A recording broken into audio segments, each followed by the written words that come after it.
This episode of Spectre Sound Studios is brought to you by Sweetwater. Hey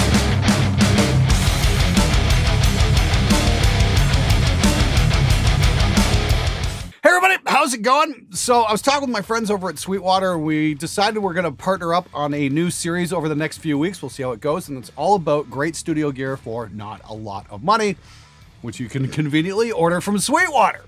And for the first episode, what we're going to do is we're going to take a look at this. This is the new interface from Black Lion Audio.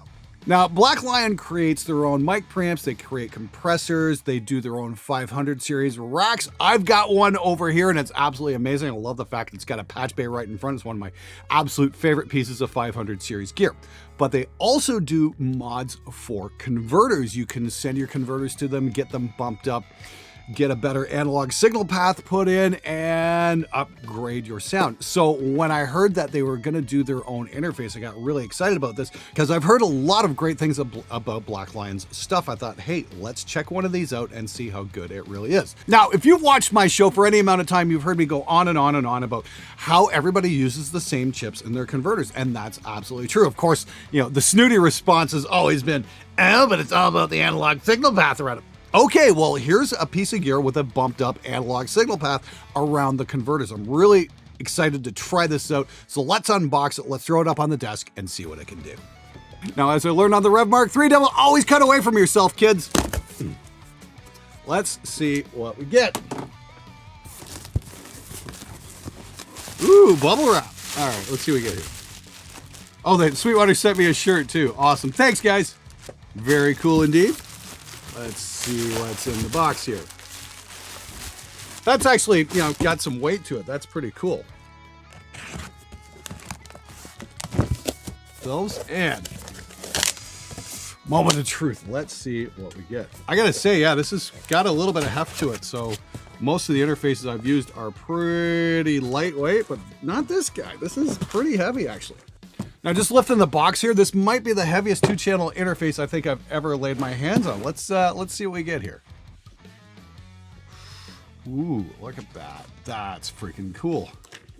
Yeah, wow, this is really cool. This is solid metal. That's really something. So on the front, we get combo jacks for XLR and 1/4 inch, so it's got a couple instrument outputs as well as the mic preamps. Nice solid volume knob, a couple of headphone jacks.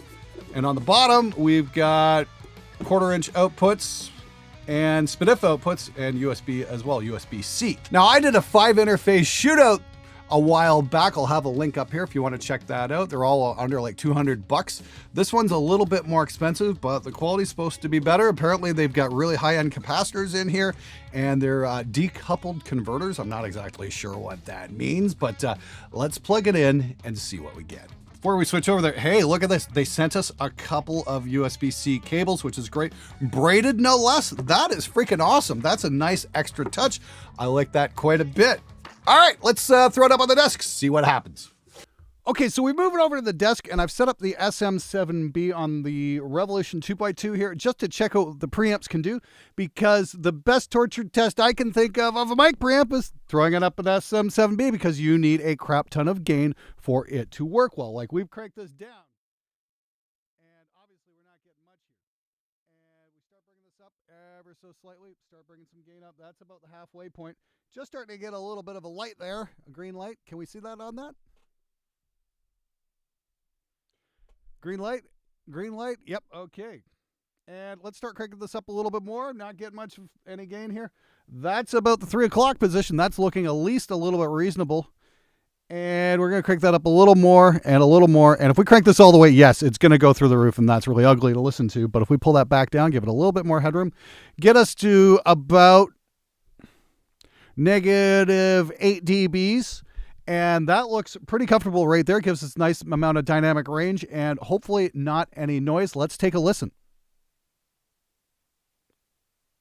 On Reaper here, I'm not seeing anything registering on the meters. This is just like dead silent. Okay, that's pretty freaking cool, actually. So SM7B, yeah, I think it's going to pass the test. Let's throw a little compression into the mix and listen for noise again.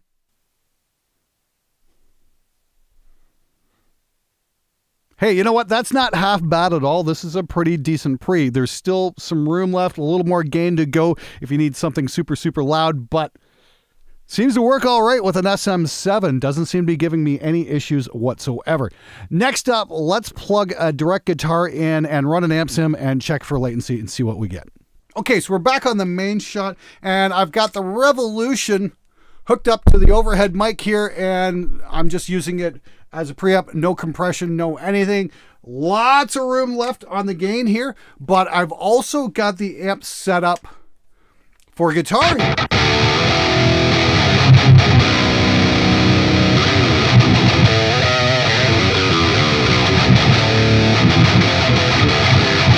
Just checking for headroom and latency. Doesn't seem to be any issues whatsoever.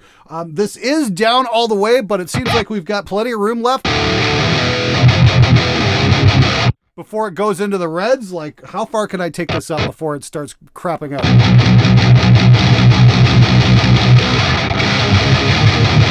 Just starting to kiss the reds a little bit there at about 10 o'clock.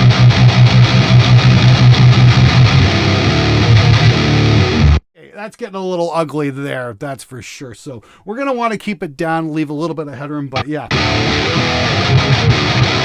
Now, hot pickups used to be the Achilles heel of small two-channel interfaces like this, especially bus-powered ones. They just didn't have enough headroom. The guitar's DI signal would get squared off, and it just wasn't too much fun to play amp sims through, but this seems to be no issues whatsoever. And the pickups on this Ormsby are pretty freaking hot, and doesn't seem to be giving me any trouble whatsoever.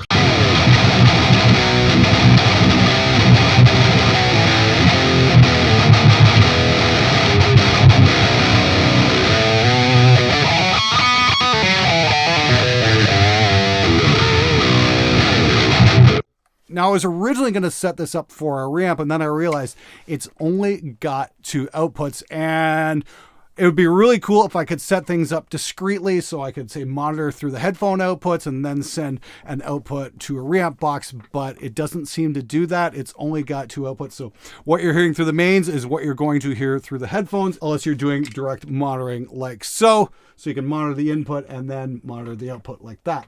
But unfortunately, it's not discrete, meaning it's not going to give me 2 separate outputs. So I'm going to have to skip the reamp stage because there's just, I could do it mono, I suppose, but it just wouldn't be nearly as accurate. So far, though, I'm really liking it. That seems to be my only gripe, is it's only got 2 outputs. It would have been really cool if we could get separate outputs going out of the headphone out and then the mains. I would really like to see that in maybe a future update. I don't even know if that's possible.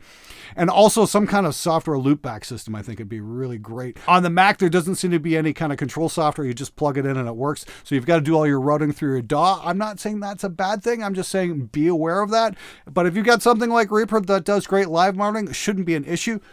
I'm running Reaper at 32 samples of latency and no issues whatsoever. I am going to try throwing it on my laptop just to see what happens. We'll cut to that in just a minute.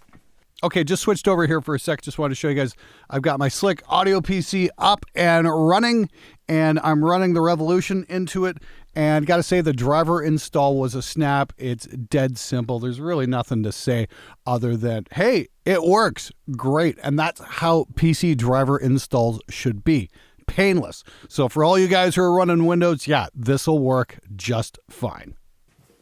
Hey everybody, just gonna break in here for a sec. So I talked with my friends over at Sweetwater, and what we're gonna do is we're gonna give this away to one very lucky viewer. I was just looking around the place and it's like I'm kind of tripping over amps and compressors and all kinds of awesome stuff, and I really don't have space for this. I tell you, it's awesome. I'd love to keep it, but you know what? It's probably gonna do one of you guys out there way more good than it's going to do for me just sitting on a shelf. So follow the link in the description below and get on the raffle for this, and somebody out there in this great big world of ours is going to have a very, very good day when this comes in the mail. Just to be absolutely clear, I'm opening this contest up to everybody worldwide, so sign up and you just might get lucky. Now back to the show.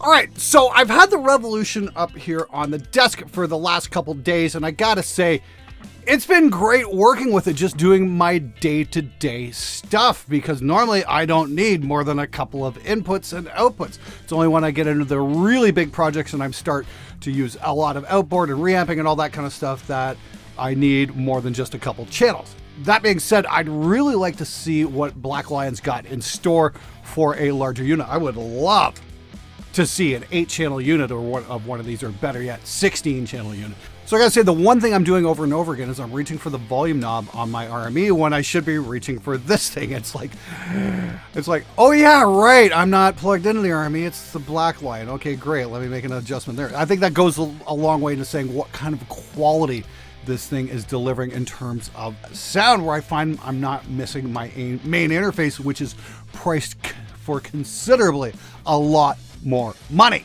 Now, the big question I didn't see answered on the webpage is whether or not you're getting the components you would get if you, say, sent Black Lion your Apollo Twin or something like that to get that upgraded.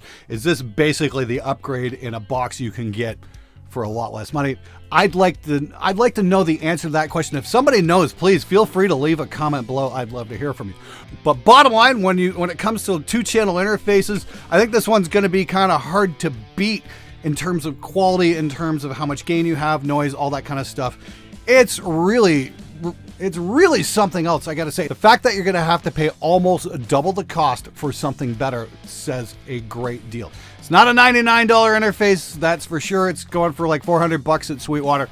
It's not the cheapest interface, but it's definitely not the most expensive either. I've worked with the RME stuff. I use my baby face on the road all the time. I worked with a lot of the Apollo stuff when I was down at the Hollywood studio. Great stuff, but I think both those brands have some serious competition coming their way, courtesy of Black Lion Audio. It's definitely worth having a look at. Follow the link in the description below. I'm out of here.